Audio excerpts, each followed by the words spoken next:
ఫాతిమా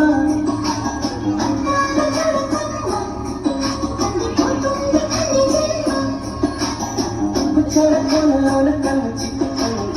రచించున్న తప్పునా పాటలు వేసే మా బాగా పాట ఒకటి ఏంటి సిచ్యువేషన్ డిపెండ్ చేసి కాదు ఆయన బాగా సిచ్యువేషన్ ఉందండి నేను ఇవ్వండి ఎవరికి తప్పుడు పట్టదా